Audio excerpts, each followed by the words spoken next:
Sebelum ceritanya dimulai, silahkan tulis di kolom komentar dari daerah mana saja teman-teman yang menonton cerita ini, dan jangan lupa like dan subscribe agar channel Tika Story bisa semakin berkembang dan bisa mempersembahkan cerita yang terbaik.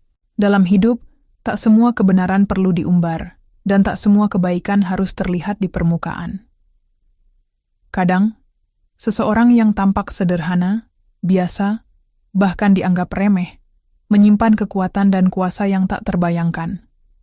Begitu pula kisah wanita bernama Aruna, dihina karena pekerjaannya, diremehkan oleh orang yang paling ia percayai, disakiti oleh cinta yang ia jaga sepenuh hati.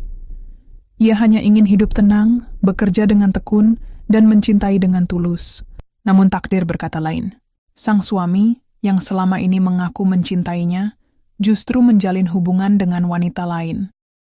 Ironisnya, selingkuhan suaminya terang-terangan menghina dan merendahkannya hanya karena ia bekerja sebagai sales showroom mobil.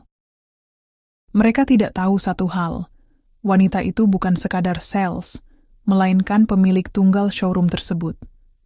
Ia memilih menyembunyikan identitasnya demi merasakan kehidupan yang sederhana, untuk belajar arti kerja keras dari bawah, dan untuk menilai siapa yang benar-benar mencintainya tanpa embel-embel kekayaan. Tapi saat kesabaran habis dan harga dirinya diinjak-injak, ia memutuskan untuk membuka kedok. Ia tak hanya membungkam penghinaan yang selama ini ditahan, tapi juga menghancurkan harga diri dua manusia serakah yang telah mengkhianatinya. Pagi yang cerah menyapa kota Jakarta dengan semilir angin yang menembus celah-celah jendela apartemen bergaya minimalis yang ditempati oleh pasangan muda, Aruna dan Fahri.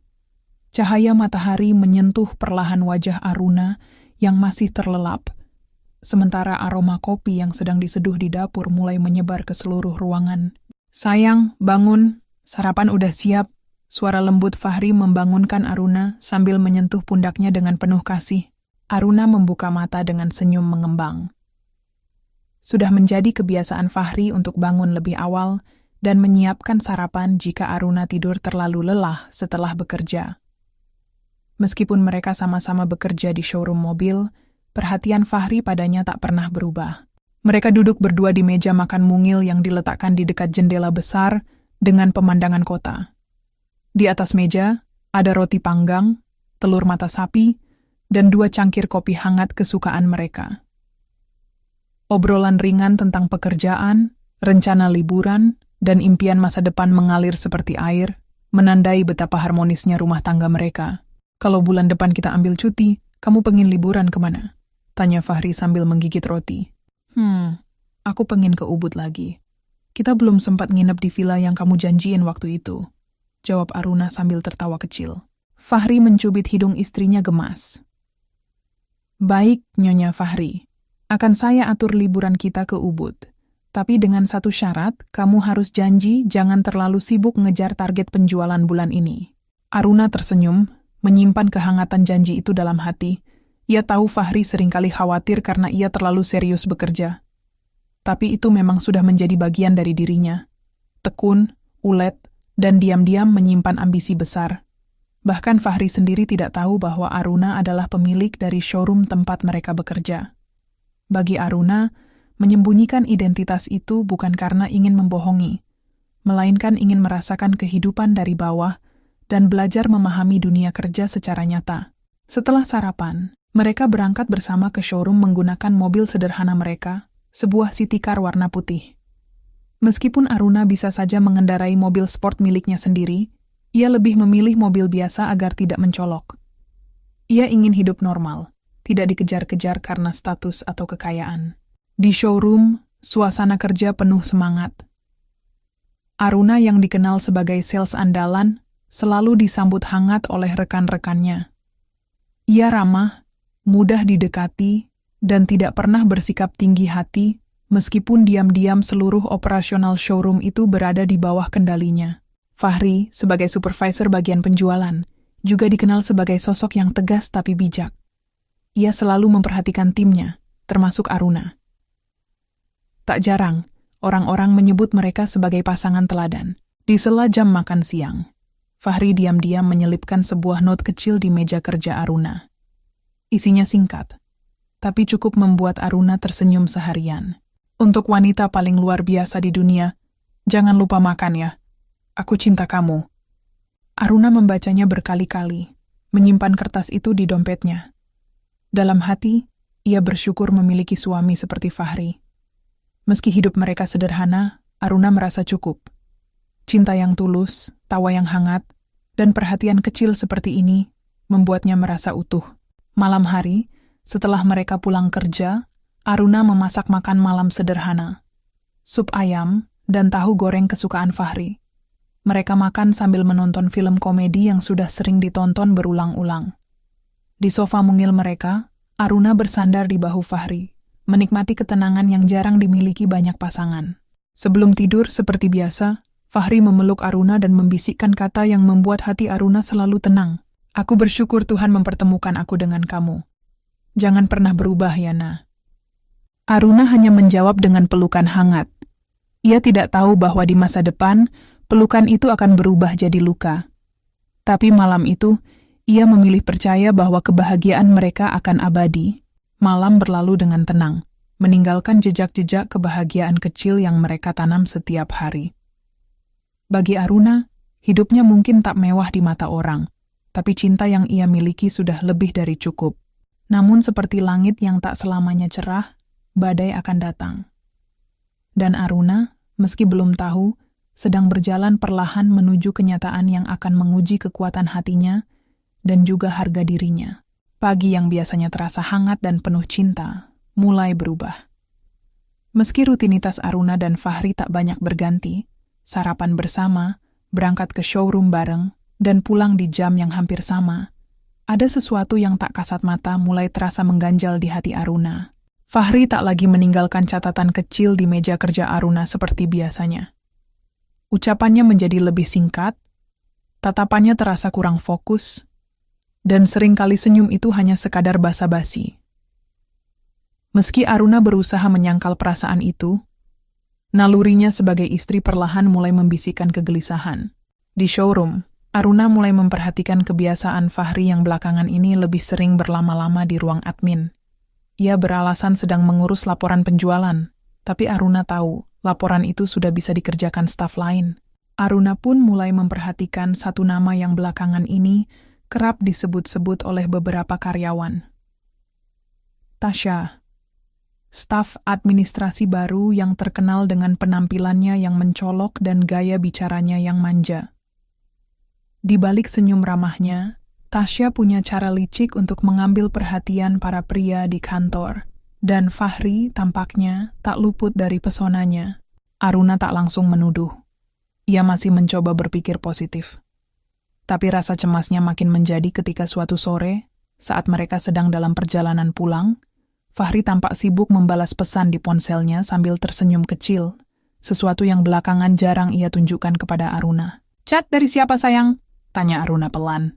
Fahri sejenak terdiam, lalu menjawab cepat. "Dari tim showroom. Tadi ada laporan yang belum dicek." Aruna hanya mengangguk, meski batinnya berkata lain. Senyum Fahri tadi bukan senyum profesional, itu senyum pribadi. Senyum yang dulu sering ia tunjukkan saat menggoda Aruna di awal pernikahan mereka. Keesokan harinya, Aruna memutuskan untuk memperhatikan lebih dalam. Ia sengaja masuk lebih pagi dan duduk di sudut ruangan sambil pura-pura sibuk dengan laporan. Dari tempatnya, ia melihat Fahri masuk dengan tergesa dan langsung menuju ruang admin. Tak lama kemudian, Tasya datang, dan mereka berbicara cukup dekat, terlalu dekat untuk ukuran hubungan kerja. Aruna menelan ludah. Bukan karena cemburu semata, tapi karena rasa kecewa mulai merayapi hatinya. Ia bukan tipe wanita cemburuan, namun sorot mata Fahri saat memandang Tasya terasa berbeda. Itu bukan sekadar tatapan rekan kerja. Itu tatapan yang dulu, hanya milik dirinya. Sore itu, Aruna memutuskan untuk mengakses CCTV internal showroom melalui aplikasi di ponselnya, akses yang hanya dimiliki pemilik showroom. Ia merasa bersalah, tapi ia harus tahu. Ia memilih rekaman beberapa hari terakhir dan mempercepat tayangan. Di sana, ia melihat momen-momen kecil. Fahri mengantar kopi ke ruang admin. Tasya menyentuh lengan Fahri sambil tertawa. Dan yang paling menyakitkan, saat Fahri dan Tasya keluar dari showroom bersama di jam makan siang, berjalan berdua tanpa memberitahu siapapun. Hati Aruna hancur perlahan, namun ia tidak menangis, tidak saat itu. Ia menutup aplikasinya dan menarik napas panjang. Otaknya bekerja cepat, tapi kali ini bukan untuk menyusun strategi penjualan, melainkan untuk memahami apa sebenarnya yang sedang terjadi dalam rumah tangganya. Malam itu, di rumah, Aruna mencoba bicara dari hati ke hati. Fahri, belakangan ini kamu berubah. Kita jarang ngobrol. Kamu sering sibuk dengan ponselmu, dan kamu juga sering dekat dengan Tasya di kantor. Ada sesuatu yang perlu aku tahu? Fahri yang sedang menonton TV tampak terkejut. Ia mendongak, lalu tersenyum hambar. Kamu mikir terlalu jauh, nah. Aku sama Tasya cuma kerja. Jangan cemburuan ya. Kamu tahu aku sayang kamu. Aruna mengangguk pelan, tapi ia tahu Fahri sedang berbohong. Nada suaranya, cara ia menghindari kontak mata, semua terasa asing. Seolah Fahri adalah orang lain yang mengenakan wajah suaminya. Malam itu, Aruna tidak tidur nyenyak. Ia menatap langit-langit kamar sambil berpikir. Ia mengingat semua yang telah ia lalui bersama Fahri. Perjuangan, tawa, impian yang dibangun bersama. Tapi kini, semua itu seperti mulai luntur oleh ketidakjujuran. Ia mulai bertanya-tanya. Jika cinta ini memang tulus, mengapa Fahri begitu mudah berpaling? Mengapa ia tak pernah menanyakan kabar hati istrinya sendiri? Mengapa, di saat Aruna rela menyembunyikan jati diri untuk belajar mencintai dari bawah, Fahri justru mulai meremehkan keberadaannya? Namun di tengah luka dan kecewa itu, Aruna tetap menahan diri. Ia belum ingin membuka semuanya. Ia belum ingin mempermalukan siapapun. Tapi satu hal yang pasti, waktu Aruna untuk diam tidak akan lama lagi. Hari-hari di showroom yang sebelumnya selalu menyenangkan bagi Aruna kini berubah menjadi medan penuh teka-teki. Langkah Fahri yang dulu hangat terasa dingin. Senyumnya yang dulu membuat hati Aruna damai kini terasa palsu. Dan lebih dari itu, sorot mata para karyawan pun mulai terasa aneh. Seolah ada bisik-bisik yang tak terdengar, namun terasa jelas menusuk. Aruna tak lagi bisa membutakan diri. Perubahan Fahri terlalu nyata untuk diabaikan. Ia bukan lagi suami yang dulu mengantar kopi ke meja Aruna dengan senyum, bukan lagi lelaki yang mengingat setiap tanggal penting dalam hubungan mereka. Sekarang, Fahri lebih sering menatap layar ponselnya ketimbang wajah istrinya. Suatu siang, saat para staf showroom sedang makan bersama di pantry, Aruna mendengar percakapan lirih antara dua staf wanita yang sedang bercanda. Mereka tidak tahu bahwa Aruna ada di balik rak buku yang memisahkan pantry dan ruang konsultasi. Aku yakin deh, Pak Fahri itu deket banget sama Tasya. Lihat aja tiap hari, ke ruang admin mulu. Iya, Tasya juga suka banget ngode-ngode gitu.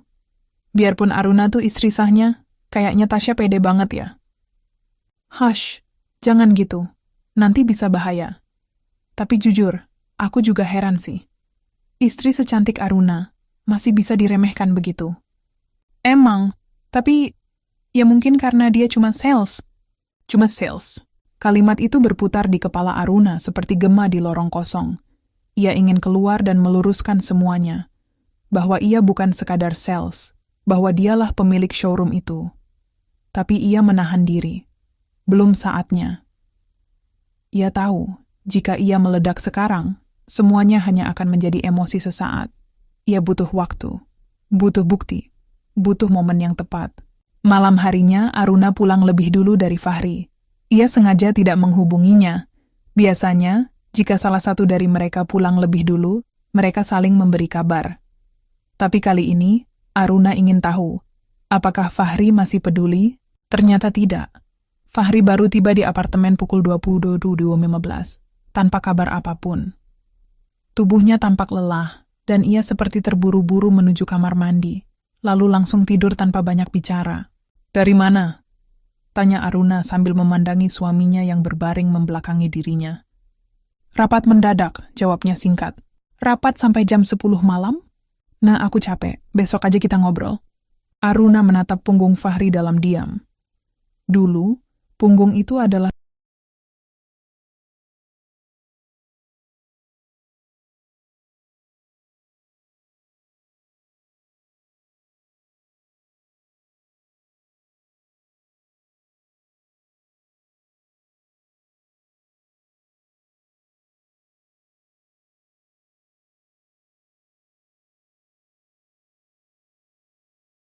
tempat ia bersandar saat merasa lelah.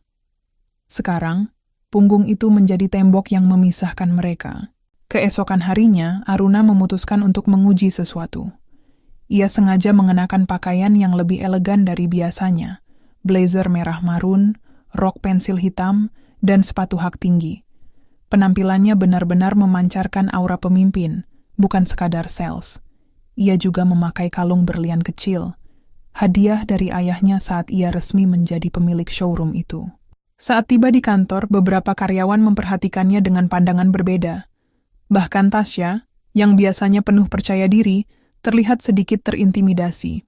"Wah, Mbak Aruna hari ini rapi banget. Mau ketemu klien besar ya?" Celetuk salah satu staf.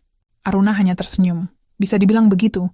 Di ruangannya yang tersembunyi di lantai 2, yang jarang ia gunakan dan hanya diketahui oleh manajer senior, Aruna membuka laptop dan mengakses semua data pergerakan karyawan showroom, termasuk log CCTV, jadwal keluar masuk mobil operasional, dan siapa saja yang mengajukan izin keluar kantor selama 2 minggu terakhir.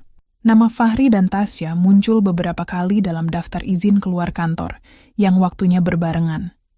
Beberapa di antaranya tercatat pada jam makan siang, dan beberapa lagi di sore hari sebelum jam pulang. Aruna menelusuri rekaman CCTV area parkir. Dalam salah satu rekaman, ia melihat Fahri dan Tasya masuk ke dalam mobil kantor bersama, tertawa, lalu pergi selama hampir 2 jam. Ketika kembali, mereka pura-pura masuk dari pintu belakang. Air mata Aruna jatuh, tapi ia cepat menghapusnya. Ia tidak boleh lemah, tidak sekarang. Malam itu, Aruna duduk sendirian di balkon apartemen, menatap lampu kota yang berkedip di kejauhan. Di tangannya, ia memegang flash disk berisi rekaman CCTV, laporan aktivitas, dan salinan pesan-pesan yang berhasil ia unduh dari backup sistem internal showroom. Ia sudah tidak bisa menyangkal lagi. Suaminya berselingkuh. Bukan hanya itu, wanita yang menjadi selingkuhan itu juga berani meremehkannya terang-terangan. Menganggapnya hanya wanita biasa, wanita tak berdaya, wanita yang cuma sales.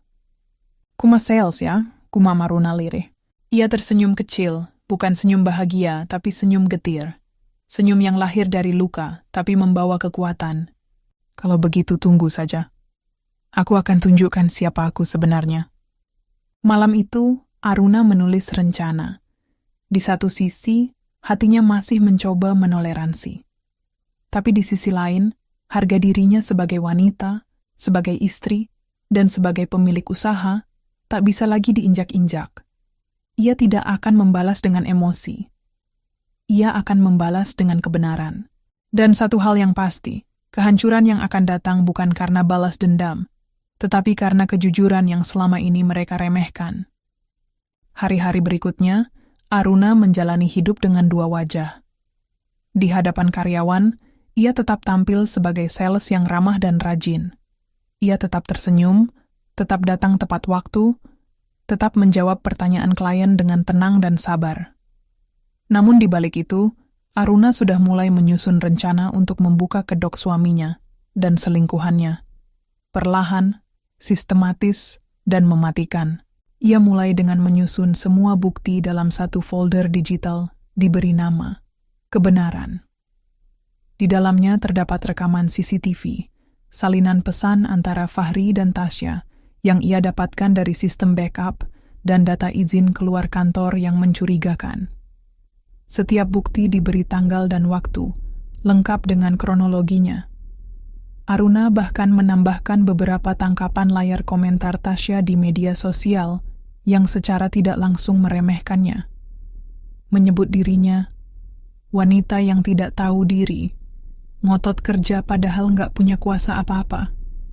Aruna tahu, permainan ini tak bisa dimainkan dengan emosi. Ia harus memilih waktu dan tempat yang paling tepat. Ia ingin membuat mereka membuka topeng mereka sendiri. dan ia tahu momen itu akan datang. Beberapa hari kemudian, showroom mengadakan acara internal bertajuk Apresiasi Tim Penjualan, sebuah acara bulanan untuk memberikan penghargaan kepada sales dengan performa terbaik. Aruna, tentu saja, kembali menjadi juara. Tapi kali ini, ia tidak naik ke podium dengan rasa bangga, melainkan dengan perasaan getir. Di belakang layar, Aruna meminta General Manager Showroom, Pak Surya, orang kepercayaan ayahnya, untuk menyusun daftar undangan lengkap untuk acara berikutnya. Gathering Showroom dan karyawan eksternal, sebuah acara formal tahunan yang mengundang banyak mitra bisnis dan diselenggarakan besar-besaran di lantai utama showroom. Pak Surya, saya minta acara tahun ini dibuat lebih megah dari biasanya, kata Aruna di ruang rapat tertutup. Pak Surya mengangguk, paham arah pembicaraan itu. Saya mengerti, Bu. Apakah akan ada pengumuman penting? Aruna menatap lurus ke depan. Akan ada pengungkapan, tapi jangan sebutkan nama saya dalam undangan. Biarkan semua orang datang tanpa tahu siapa pemilik showroom ini sebenarnya. Saya ingin mereka mengetahuinya langsung, saat waktunya tiba. Sementara itu, hubungan antara Fahri dan Tasya makin terlihat mesra. Mereka sudah tidak terlalu bersembunyi. Aruna sengaja tidak menunjukkan rasa curiga. Ia membiarkan Fahri merasa aman dalam kebohongan. Ia ingin melihat sampai sejauh mana keduanya berani bermain api.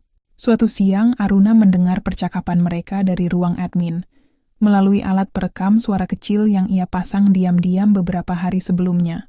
Tasya tertawa renyah. Aku yakin banget suatu hari kamu pasti sukses, Fah. Dan kamu bisa nyelamatin aku dari showroom ini. Capek banget kerja di bawah orang-orang sok kuasa, apalagi si Aruna itu. Dia tuh kayak ngotot kerja padahal siapa juga yang butuh dia di sini. Fahri menimpali dengan nada mengejek. Iya, dia tuh terlalu percaya diri. Dikiranya cuma karena jago jualan terus jadi paling penting. Padahal ya cuman sales. Aku juga heran, kok dulu aku bisa nikahin cewek kayak dia. Kalimat itu menghantam Aruna seperti batu besar. Tapi anehnya, kali ini ia tidak menangis. Ia justru tersenyum kecil.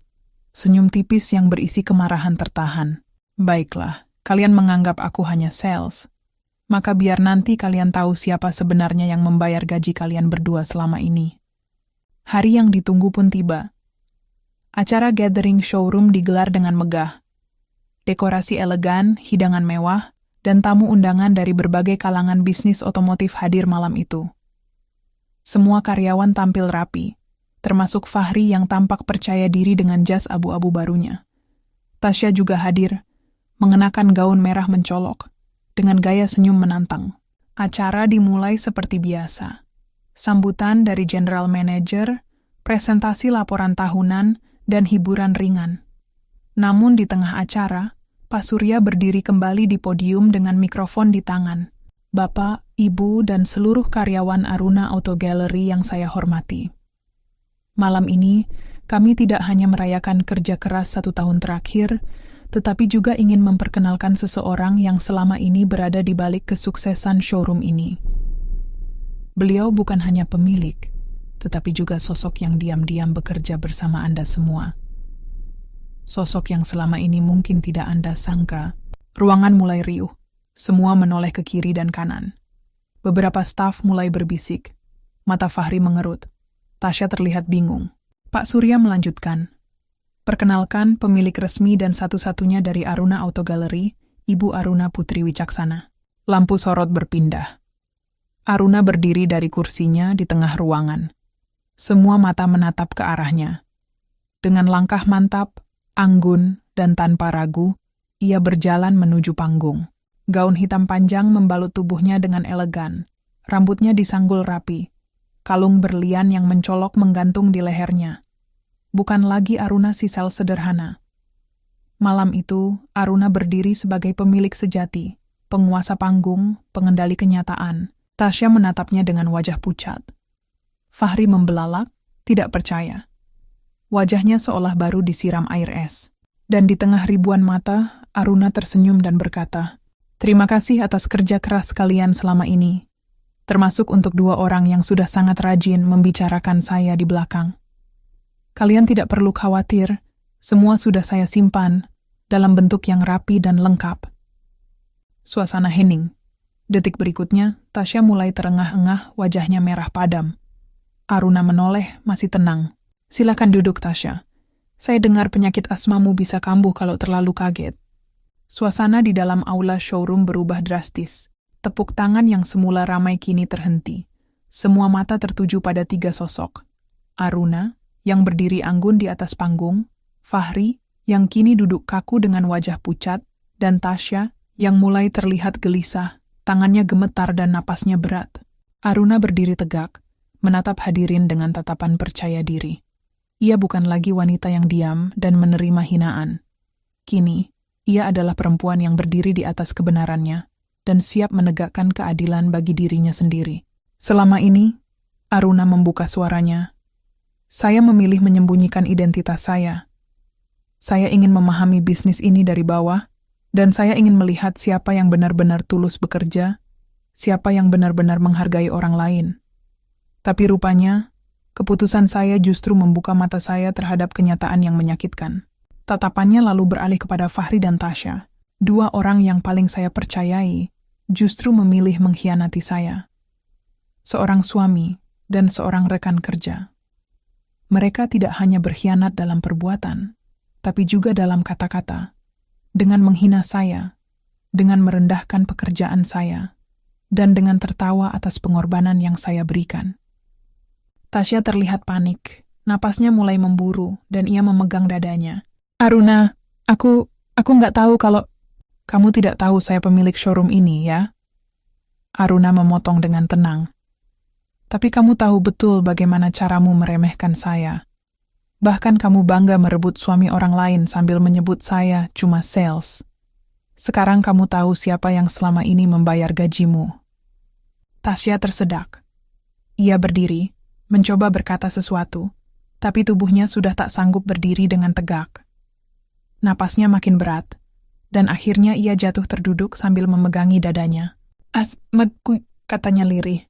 Beberapa orang langsung panik. Salah satu karyawan berlari mengambil inhaler dari tas Tasya dan memberikannya, sementara Aruna tetap berdiri diam, menyaksikan semua itu dengan ekspresi datar.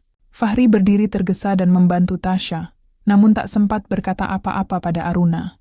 Wajahnya memerah, keringat dingin membasahi pelipisnya. Ketakutan dan rasa malu bercampur dalam tatapannya. Aruna kembali bicara, suaranya masih tenang namun dingin. Saya tidak akan menurunkan derajat saya untuk memaki kalian.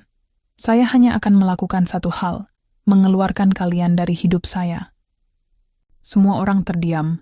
Saya, Aruna Putri Wicaksana, pemilik sah showroom ini, dengan ini secara resmi memecat Fahri Arya Satya dan Tasya Nur Halimah dari perusahaan ini. Efektif mulai detik ini juga. Salah satu staf HR yang hadir langsung berdiri, mengangguk pada Aruna untuk mengonfirmasi. Pak Surya kemudian maju ke depan untuk mendampingi proses administratif yang akan dilakukan keesokan harinya. Tasya mulai menangis terseduh, sementara Fahri mencoba mendekat. Nah, dengar dulu. Aku bisa jelaskan? Aruna hanya menatapnya tajam. Kau tidak perlu menjelaskan apapun, Fahri. Karena aku sudah tahu semuanya.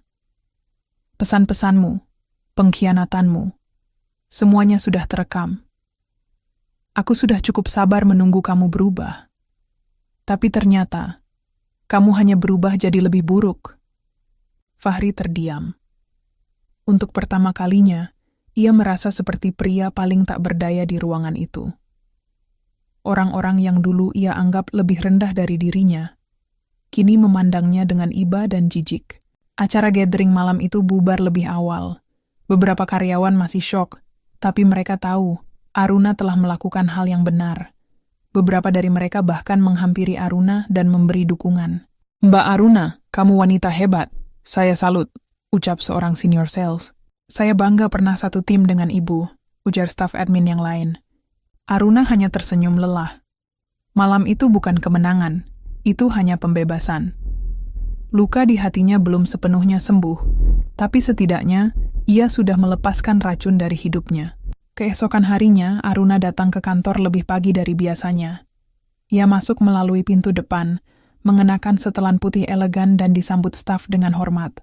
Di meja kerjanya, sudah ada surat pengunduran diri Fahri dan Tasya. Mereka tak berani datang langsung dan memilih mengirimkan dokumen lewat kurir. Aruna menandatanganinya tanpa ekspresi, lalu memintanya segera diserahkan ke bagian HR. Setelah itu, ia membuka emailnya dan menulis satu pengumuman resmi. Kepada seluruh karyawan Aruna Auto Gallery, mulai hari ini, manajemen showroom akan berada langsung di bawah pengawasan saya sebagai pemilik. Saya berkomitmen menciptakan tempat kerja yang sehat, jujur, dan penuh profesionalisme. Saya juga ingin menyampaikan terima kasih kepada seluruh rekan kerja yang tetap loyal dan bekerja dengan hati. Mari kita melangkah lebih maju. Bersama. Hormat saya, Aruna Putri Wicaksana. Setelah mengirimkan email itu, Aruna menatap layar komputernya sejenak, lalu tersenyum. Untuk pertama kalinya dalam beberapa bulan terakhir, ia merasa ringan. Bukan karena balas dendam, tapi karena akhirnya ia memilih dirinya sendiri.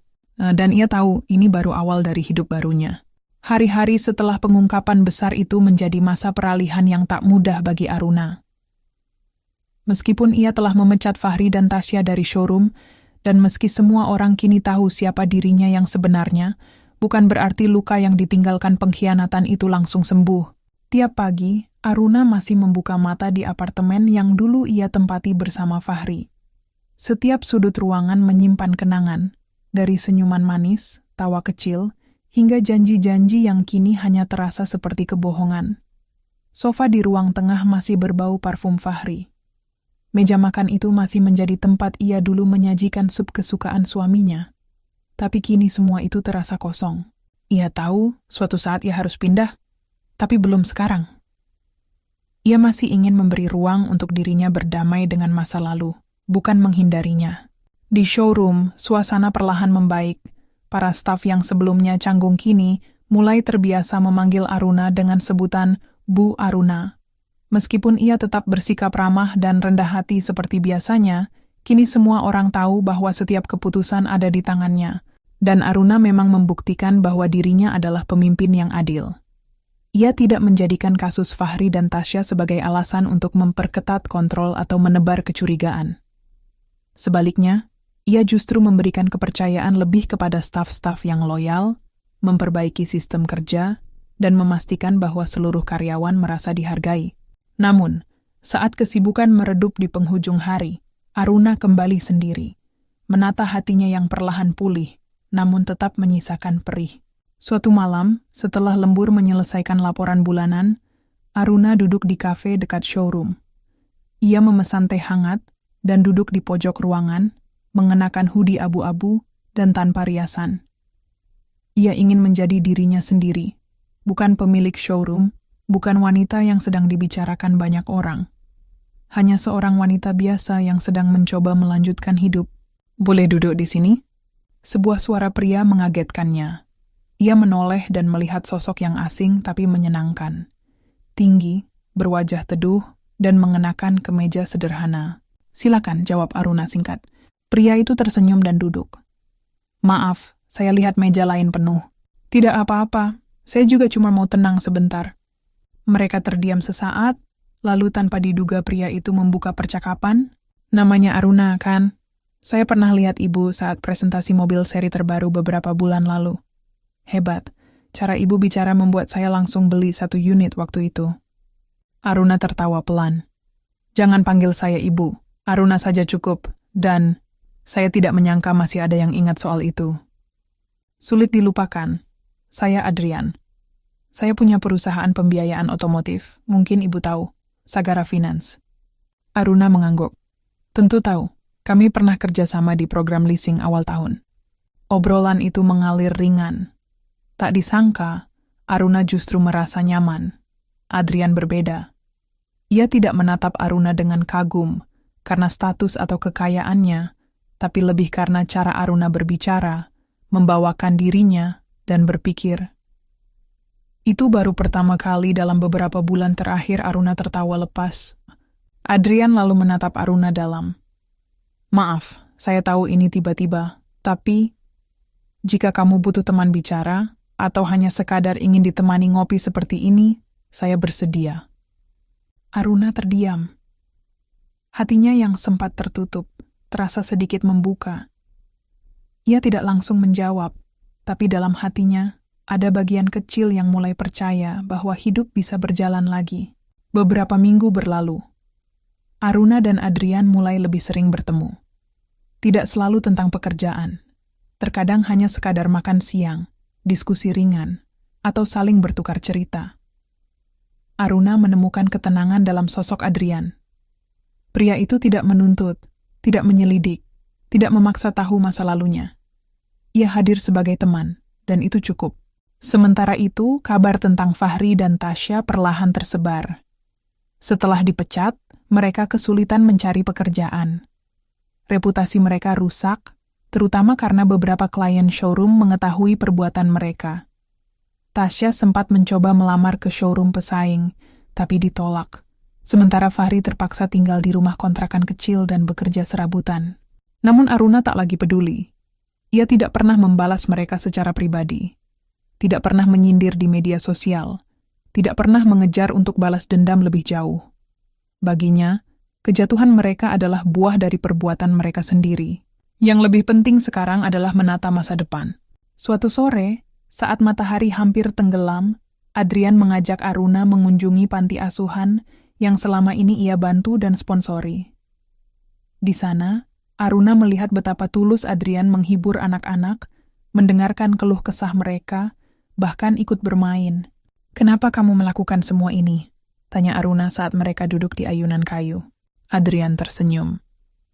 "Karena aku tahu bagaimana rasanya kehilangan. Dan aku tahu, kita semua bisa bangkit kalau diberi cinta yang tulus." Aruna menunduk. Di saat itu, hatinya terasa sangat damai. Untuk pertama kalinya, ia benar-benar merasakan ada seseorang yang hadir tanpa ingin mengendalikan, menghakimi, atau menguasai. Dan ketika Adrian menggenggam tangannya, Aruna tidak menariknya. Ia hanya menatap langit senja, lalu berkata lirih, "Mungkin ini awal yang baru." Matahari belum tinggi ketika Aruna melangkah keluar dari showroomnya yang kini semakin berkembang.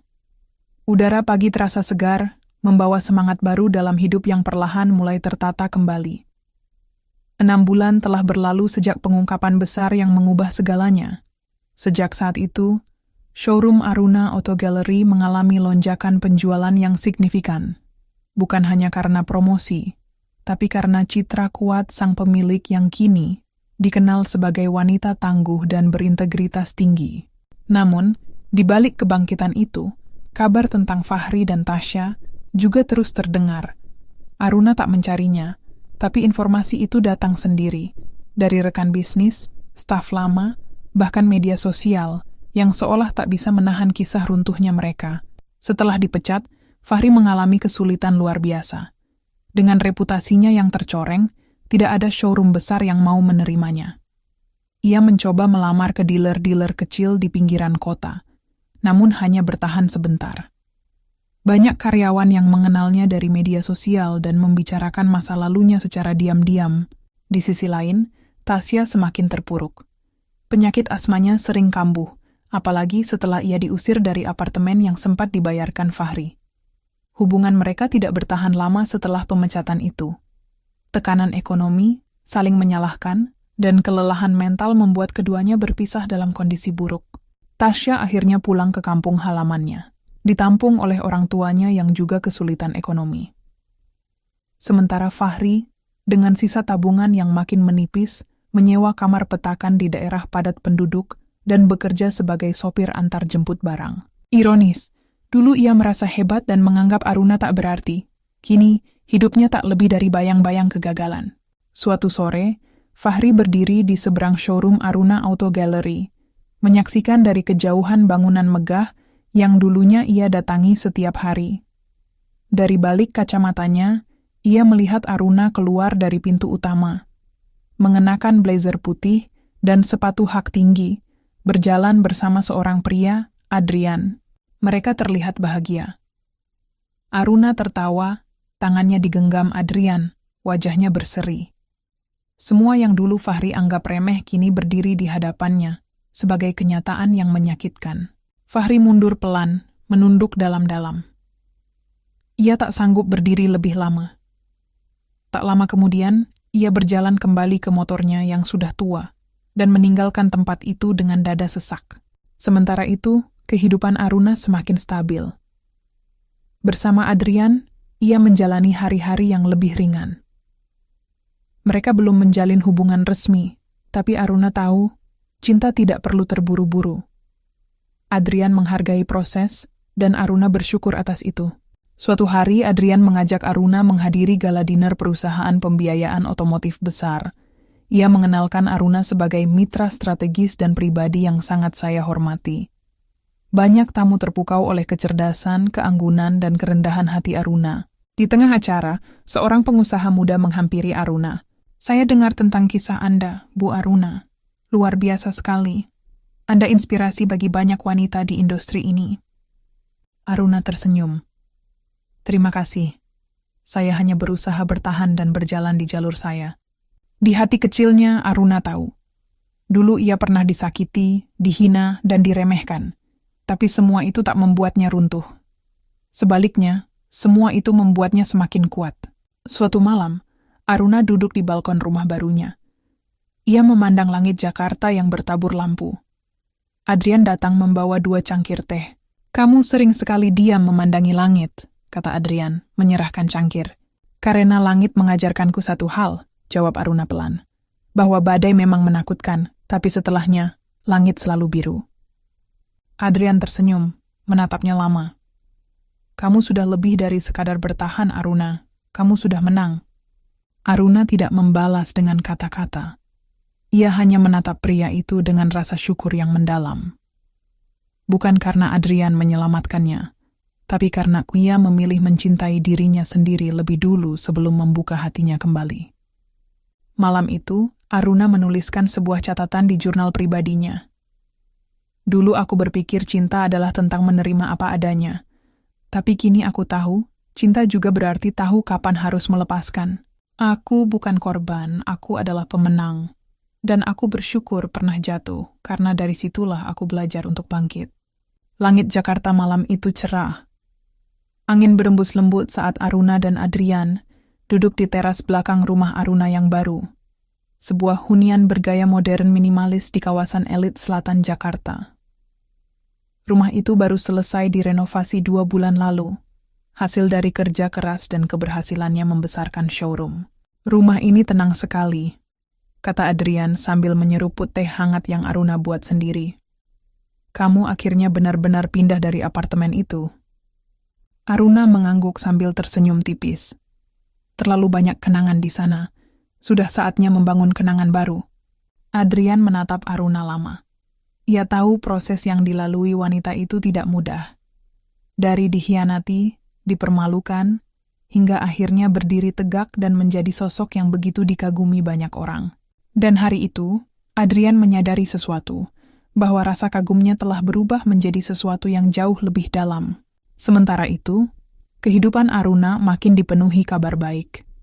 Showroomnya kini tidak hanya menjual mobil, tapi juga merambah ke sektor ekspor kendaraan premium.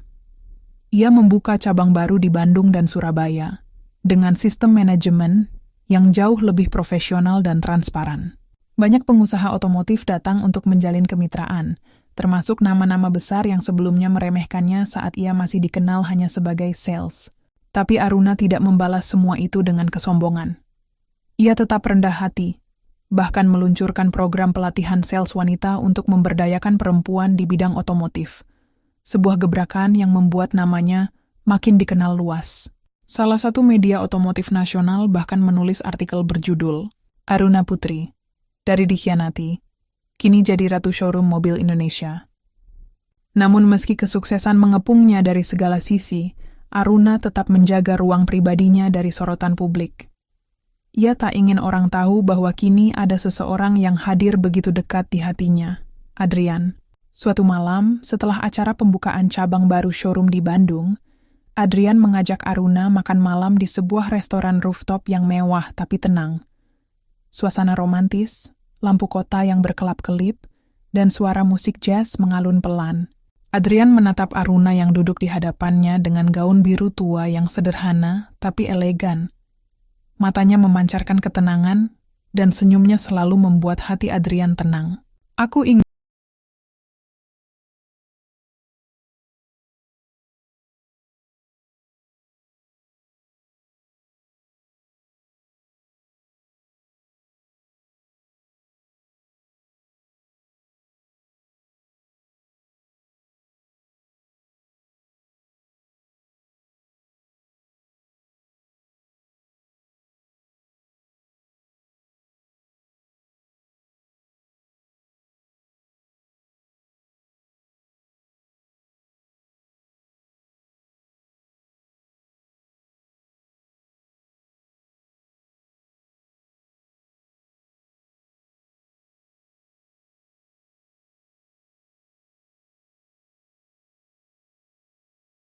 jujur malam ini, ucap Adrian tiba-tiba.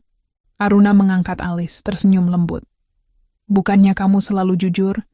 Adrian tertawa pelan, lalu menatap Aruna dalam-dalam. Sejak pertama kali bertemu, aku tahu kamu berbeda. Tapi seiring waktu, aku makin sadar. Aku nggak hanya kagum padamu, Aruna. Aku jatuh cinta. Aruna terdiam. Ia menatap mata pria itu, dan menemukan ketulusan yang tak pernah ia dapatkan dari Fahri. Tidak ada kepura-puraan, tidak ada ambisi tersembunyi, hanya ketulusan yang lahir dari kekaguman dan penghormatan. Adrian, Aruna menarik napas. Aku juga punya perasaan yang sama, tapi aku pernah dikhianati. Aku takut jatuh lagi. Adrian menggenggam tangan Aruna. Kita semua punya masa lalu, tapi aku tidak datang untuk mengambil. Aku datang untuk memberi. Memberi ketenangan, bukan tekanan. Memberi kepercayaan, bukan keraguan. Kalimat itu menembus tembok terakhir di hati Aruna. Ia tersenyum pelan, lalu mengangguk. Kalau begitu, mari kita coba. Perlahan, tapi pasti. Adrian mengangguk. Malam itu, dua hati yang pernah terluka akhirnya menemukan jalan untuk saling menyembuhkan. Hari-hari selanjutnya, hubungan Aruna dan Adrian semakin dalam. Mereka tetap menjalani hidup masing-masing, saling menghormati batas dan ruang pribadi, tapi tahu bahwa di balik semua kesibukan, ada cinta yang tumbuh dari kepercayaan, bukan paksaan. Sementara itu, dari jauh, Fahri melihat semua itu lewat media sosial. Ia menemukan sebuah foto Aruna dan Adrian di artikel bisnis yang membahas kemitraan showroom Aruna dan Sagara Finance. Di sana, mereka tampak berdiri berdampingan, tersenyum ke kamera. Hati Fahri terasa hampa. Ia mencoba menghibur dirinya bahwa semua ini hanya sementara. Tapi kenyataannya, semakin ia mencoba bangkit, semakin hidup menolaknya. Ia akhirnya sadar, kehilangan Aruna bukan hanya kehilangan istri, tapi kehilangan segalanya. Suatu siang, saat Aruna sedang meninjau proyek pelatihan sales wanita, seorang peserta menghampirinya. Bu Aruna, saya ingin berterima kasih. Dulu saya nyaris menyerah. Tapi melihat kisah ibu, saya jadi semangat lagi. Aruna tersenyum. Tidak ada luka yang sia-sia kalau kita mau belajar darinya. Sambil memandangi ruangan tempat para wanita muda berlatih dengan semangat, Aruna tahu, hidupnya tidak lagi tentang balas dendam, tapi tentang memberikan harapan. Malam itu, Aruna menulis satu kalimat baru di jurnal pribadinya. Aku pernah dilukai, tapi tidak hancur. Aku pernah dihina, tapi tetap berdiri. Karena cinta yang sebenarnya tidak datang untuk merusak, tapi untuk menyembuhkan. Dan kini, aku telah menemukan cinta itu. Kehidupan Aruna telah berjalan begitu damai dan stabil. Ia bangun setiap pagi dengan rasa syukur, menjalani hari-harinya dengan semangat baru, dan menutup malam bersama pria yang kini menjadi bagian penting dalam hidupnya, Adrian. Namun sebagaimana hidup tak selalu berjalan mulus, masa lalu yang lama terkubur bisa kembali muncul. Bahkan ketika kita telah berdamai dengannya. Suatu sore, Aruna baru saja selesai memimpin rapat bersama tim ekspansi cabang showroom di Makassar. Ia berjalan keluar dari ruang meeting, mengenakan setelan putih dengan rambut digelung rapi. Saat hendak masuk ke mobil, seorang petugas keamanan menghampirinya. Bu Aruna, ada seseorang yang menunggu ibu di lobi sejak tadi. Dia bersikeras ingin bertemu langsung. Siapa? Tanya Aruna. Namanya Fahri, Bu. Dia bilang mantan suami ibu. Aruna terdiam. Detik itu juga, jantungnya berdetak lebih cepat. Sudah hampir setahun sejak perpisahan mereka, dan selama itu pula tak sekalipun Fahri mencoba menghubunginya, hingga hari ini. Bilang ke dia, saya tidak menerima tamu tanpa janji, ucap Aruna datar. Namun sebelum petugas bisa menyampaikan pesan itu, Fahri muncul dari balik kaca lobi. Tubuhnya kurus, wajahnya tirus, dan tatapannya lelah. Ia berjalan perlahan ke arah Aruna sambil menunduk. Nak, tolong, beri aku 5 menit saja. Aruna menatapnya tanpa ekspresi. Dalam pikirannya, masih terbayang dengan jelas wajah Fahri saat tertawa bersama Tasya, meremehkan dirinya, menyebutnya cuma sales. Namun kini, pria yang berdiri di depannya tak lagi sosok yang sama. Ia seperti bayangan masa lalu yang menua lebih cepat karena rasa sesal. Ada apa? Tanya Aruna, akhirnya memberi waktu. Fahri menarik napas dalam-dalam. Aku cuma ingin minta maaf. Aku tahu aku tidak pantas. Tapi aku hanya ingin bilang, aku menyesal, sangat menyesal. Aruna tetap diam. Aku pikir saat itu aku bisa lebih hebat. Aku merasa kamu bukan siapa-siapa. Tapi ternyata, kamulah segalanya. Dan aku menghancurkan semuanya. Suara Fahri bergetar. Ia mulai menunduk lebih dalam, seolah tak sanggup menatap Aruna lebih lama. Aruna menatap pria itu dengan tenang. Dulu, ia mungkin akan menangis. Tapi kini, tidak ada satu tetes air mata pun yang keluar. Hatinya sudah cukup terluka dan sembuh. Yang tersisa hanya simpati. Bukan cinta, bukan benci. Aku sudah memaafkan kamu sejak lama, Fahri, jawab Aruna. Tapi memaafkan bukan berarti membuka pintu lagi untukmu. Fahri mengangguk pelan, suaranya nyaris tak terdengar. Aku mengerti. Setelah itu ia pergi. Tanpa drama, tanpa teriakan. Hanya bayangan masa lalu yang perlahan menghilang di balik kerumunan parkiran.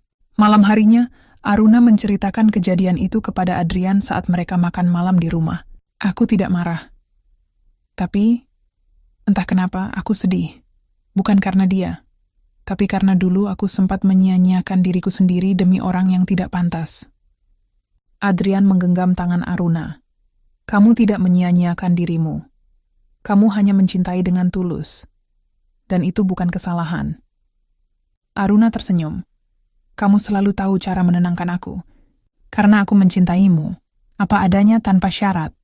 Untuk pertama kalinya, Aruna merasa bahwa ucapan cinta itu tidak hanya sekadar kata-kata, tapi janji. Dan dalam janji itu, ada ketenangan yang ia rindukan sejak lama. Beberapa minggu kemudian, kabar tentang Fahri kembali terdengar. Kali ini bukan dari media sosial atau rekan bisnis, melainkan dari surat yang dikirim langsung ke kantor Aruna, tulisan tangan, penuh goresan tak rapi. Nah, ini surat terakhirku. Setelah pertemuan terakhir itu, aku memutuskan untuk pergi dari Jakarta. Aku tidak tahan melihatmu dari kejauhan, berjalan makin tinggi, sementara aku makin jatuh. Aku tidak minta kamu kembali. Aku tahu aku bukan siapa-siapa. Tapi aku berdoa, semoga kamu bahagia. Lebih dari sebelumnya. Lebih dari apa yang bisa aku beri dulu. Fahri. Aruna membacanya dengan tenang, lalu menyimpannya dalam laci. Ia tidak membalas surat itu. Tak ada dendam, tak ada niat menghukum lebih jauh. Ia tahu, hidup telah menjatuhkan mereka dengan caranya sendiri. Beberapa hari kemudian, Aruna dan Adrian menghadiri peluncuran showroom ketiga di Surabaya. Acara berjalan sukses, dihadiri banyak pengusaha otomotif dan media. Namun yang paling mengesankan adalah saat Adrian naik ke atas panggung untuk menyampaikan sambutan sebagai mitra strategis Aruna. Dan di hadapan para tamu undangan, Adrian mengejutkan semua orang.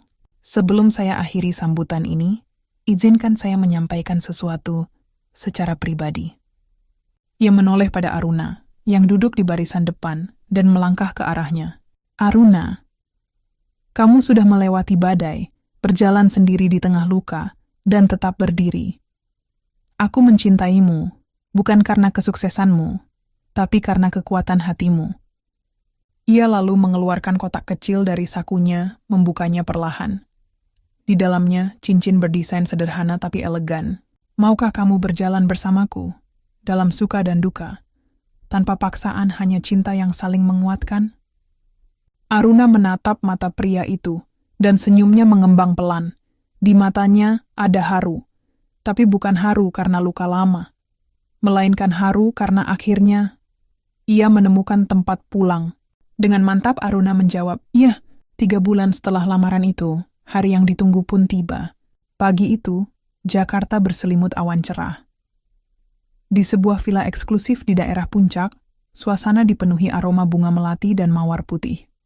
Taman luas di tengah villa disulap menjadi pelaminan outdoor yang mewah namun tetap sederhana, mencerminkan pribadi Aruna yang elegan dan bersahaja.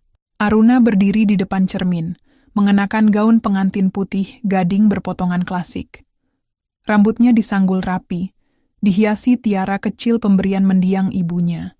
Satu-satunya benda peninggalan keluarga yang tak pernah ia lepas dalam momen penting hidupnya. Di balik pintu, sahabat sekaligus asisten kepercayaannya, "Nadine," masuk pelan sambil membawa buket bunga. "Kamu cantik banget, Nah. Seperti tokoh utama di novel-novel yang akhirnya bahagia," ucap Nadine dengan senyum haru. Aruna menoleh sambil tersenyum tipis. "Aku sempat nggak yakin akan sampai di titik ini, Din. Aku pikir setelah semua yang terjadi, hatiku nggak akan sanggup membuka diri lagi. Tapi nyatanya kamu bukan hanya membuka hati, kamu menyembuhkan dirimu sendiri." Nadine menatap Aruna dengan bangga. "Kamu layak dapat kebahagiaan ini. Kamu layak dicintai dengan benar." Aruna mengangguk, lalu menggenggam buket itu erat-erat. Dalam hatinya, ada ketenangan yang tak pernah ia rasakan bahkan saat pernikahan pertamanya dulu. Di sisi lain taman, Adrian sudah menunggu di altar. Mengenakan setelan jas biru tua, ia tampak tenang namun jelas terlihat gugup. Ia menatap ke arah para tamu undangan yang datang dari berbagai kalangan, keluarga, mitra bisnis, rekan showroom, hingga anak-anak panti yang dulu ia ajak Aruna temui. Saat musik mulai dimainkan, semua mata tertuju ke arah pintu masuk taman. Aruna berjalan perlahan, diiringi oleh langkah lembut, dan senyum penuh ketegasan. Tak ada lagi luka, tak ada lagi air mata. Hanya seorang wanita yang telah berdamai dengan masa lalu dan siap menyambut masa depannya. Adrian terpaku, matanya berkaca-kaca saat Aruna mendekat. Sesampainya di altar, keduanya saling bertatapan, seolah berbicara tanpa suara. Pendeta pernikahan pun membuka prosesi dengan kalimat yang menusuk hati semua yang hadir. Cinta sejati bukan tentang siapa yang datang lebih dulu, tapi siapa yang tetap tinggal ketika badai datang. Dan hari itu, badai telah benar-benar berlalu dari hidup Aruna. Setelah acara, pesta kecil digelar di sisi kolam renang. Aruna dan Adrian tidak memilih pesta yang heboh, cukup suasana akrab dengan keluarga dan sahabat. Di sana, Aruna menyampaikan pidato singkat yang membuat semua orang terdiam. Hari ini bukan hanya hari bahagia, tapi juga hari pembuktian, bahwa luka bisa sembuh, dan bahwa hati bisa percaya lagi. Ia menoleh pada Adrian. "Kamu datang di waktu yang tidak aku sangka, dan kamu tidak pernah berusaha menyembuhkan lukaku dengan janji. Tapi kamu menemaniku, sampai akhirnya aku sembuh sendiri." Semua tamu bertepuk tangan, beberapa di antaranya bahkan meneteskan air mata. Aruna menutup pidatonya dengan kalimat sederhana namun kuat. "Aku pernah gagal dalam pernikahan. Tapi hari ini, aku tidak menikah untuk membalas masa lalu. Aku menikah karena ingin merayakan masa depan."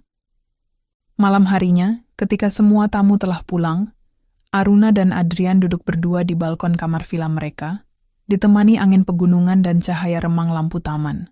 Adrian meraih tangan Aruna. "Apa kamu bahagia?" Aruna menatap pria di sampingnya dan tersenyum tulus. "Lebih dari bahagia, aku tenang, dan itu jauh lebih berharga." Adrian mengangguk. "Kita akan jaga ketenangan ini, Aruna. Aku janji." Tak ada pelukan dramatis atau ciuman seperti di film. Hanya dua insan yang saling menatap dengan cinta yang tenang. Dan dalam tatapan itu, Aruna tahu. Akhirnya, ia menemukan rumah, bukan dalam bangunan, tapi dalam hati seseorang yang tak pernah meninggalkannya, bahkan saat ia sedang membangun dirinya kembali. 3 bulan setelah pernikahan mereka, hidup Aruna terasa seperti babak baru yang benar-benar berbeda. Bukan hanya karena ia kini memiliki pasangan hidup yang mencintainya tanpa syarat, tapi karena ketenangan dalam hatinya memberi ruang bagi banyak hal baik datang silih berganti. Hubungan Aruna dan Adrian tak dipenuhi kemewahan berlebihan, melainkan kerjasama yang seimbang.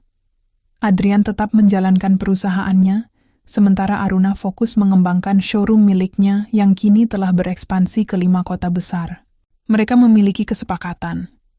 Ketika pulang ke rumah, mereka melepas semua atribut bisnis dan hanya menjadi 2 manusia biasa yang saling mencintai. Suatu pagi, Aruna bangun lebih dulu dari Adrian. Ia duduk di kursi dekat jendela kamarnya, menyaksikan matahari pagi menembus tirai tipis. Di tangannya, secangkir teh hangat yang baru saja ia seduh. Pikirannya melayang pada perjalanan hidupnya, dari perempuan yang dulu dihina karena cuma sales, diselingkuhi oleh suami yang tidak tahu siapa dirinya sebenarnya, hingga kini menjadi istri dari seorang pria yang menghormatinya melebihi apapun. Ia tak pernah menduga, kejatuhan terbesarnya justru menjadi gerbang menuju pencapaian terbaik dalam hidup. Adrian terbangun tak lama kemudian. Melihat Aruna yang duduk termenung di jendela, ia menghampirinya dan memeluk dari belakang. "Apa yang kamu pikirkan sepagi ini?" bisik Adrian. "Cuma mengingat masa lalu," jawab Aruna pelan. "Bukan karena masih sakit, tapi karena sekarang aku bisa tersenyum saat mengingatnya." Adrian mencium pucuk kepala istrinya dan tersenyum. "Karena kamu menang." Di showroom pusat, suasana semakin hidup. Sejak pernikahannya, banyak mitra baru bermunculan. Bukan karena status Adrian, tapi karena profesionalisme dan etika kerja Aruna yang menginspirasi banyak orang. Ia membentuk tim kepemimpinan baru, yang sebagian besar diisi oleh perempuan muda, memberi peluang besar pada mereka untuk memimpin cabang dan mengelola strategi. Program pelatihan untuk perempuan di industri otomotif yang ia rintis pun kini telah berjalan di 3 kota.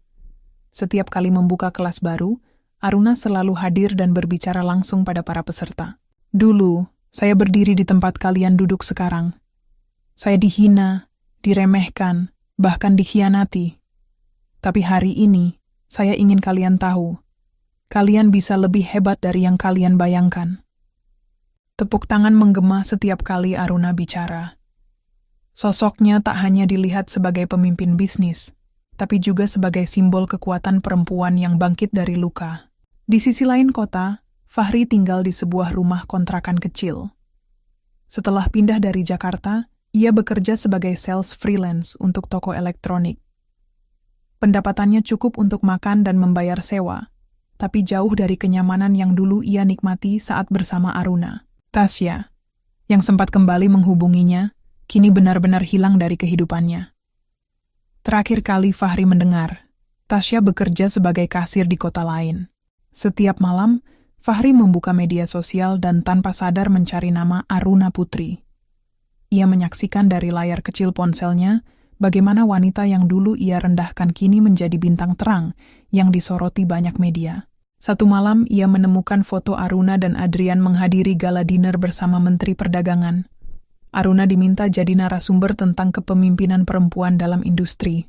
Fahri menatap foto itu lama.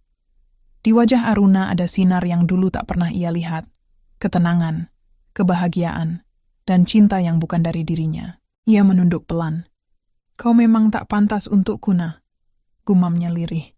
Suatu hari, Aruna menerima undangan dari Lembaga Nasional Kewirausahaan untuk menjadi pembicara utama dalam sebuah forum perempuan pelopor bisnis.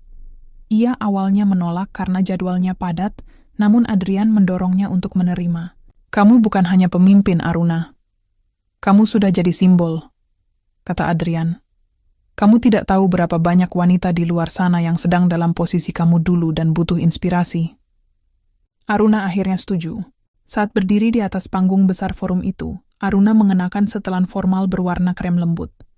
Ia tak membawa catatan, hanya membagikan kisahnya dengan jujur.